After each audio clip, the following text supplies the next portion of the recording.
एक नगर में एक कुम्हार के पास में एक गधा था। गधा, कुम्हार के पास में गधा था। उसने अपने बेटे से कहा, बेटा नगर के दूसरे नगर में मेला लगा है, चल इस गधे को बेच करके आते हैं और पैसा लेके आएंगे। दोनों बाप बेटा चल दिए। जैसे ही चले तो गधा भी पैदल चल रहा था, बेटा भी पैदल चल रहा था और बाप भी पैदल चल रहा था। तीनों पैदल चल रहे थे।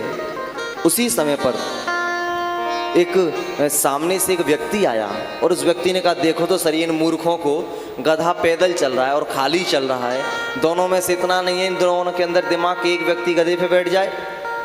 तो बेटे ने बाप को इशारा किया, पिताजी आप बैठ जाओ, मैं पैदल चलता हूँ। जैसे ही बाप बेटा आगे गए तो एक और व्यक्ति मिल गया। वो कहता है, देखो तो सर इस बूढ़े बाप को, नन्ही सी जान को पैदल चला रहा है, खुद गधे पे बैठ के जा रहा है। बाप को शर्म आ गई। बाप ने कहा, बेटा तू बैठ, मैं पैदल चलता हूँ। बेटा बैठ गया। आगे एक और व्यक्ति है मिला। उसने कहा, देखो तो सर इस हट्टे कट्टे बेटे को, बेचारा बूढ़ा बाप पैदल चल रहा है, खुद जवान होकर के और गद्दे पे बैठा है। तो बेटे ने कहा, बोले पिताजी बैठे थे तब उसने ये कहा मैं बैठा हूँ, तब ये कह रहा है, तो उसने इशारा किया, पिताजी तुम भी बैठ जाओ। दोनों ही बैठ गए।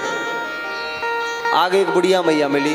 अरे देखो तो सर इन दोनों हट्टे कट्ठों को बेचारे गधे की जान लेने पे तुले, दोनों बैठ गए हैं। तब उस बाप ने और बेटे ने कहा, बोले अब क्या करना चाहिए।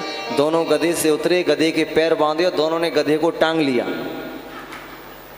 और जैसे ही टांग करके गए तो गजब की बात, एक चौराहे पे एक और व्यक्ति मिल गया। उसने कहा, देखो तो सर इन दो गधों को, दो गधे एक गधे को टांग के ले जा रहे हैं। तब उस बाप ने उस बेटे से कहा, बेटा हमने सब कुछ करके देख लिया, हर तरह से दुनिया की सुन करके देख ली, लेकिन दुनिया है कि कहे बिगर मानती नहीं है। पर उपदेश कुशल बहु तेरे, ये दुनिया है उपदेश देने में माहिर है। हमें ऐसा नहीं करना चाहिए, हमें दुनिया की नहीं सुनना चाहिए। अब जो हमारे मन में है हमें अपनी करनी चाहिए। दुनिया की सुन करके देख लिया, हमें कुछ नहीं मिलता है।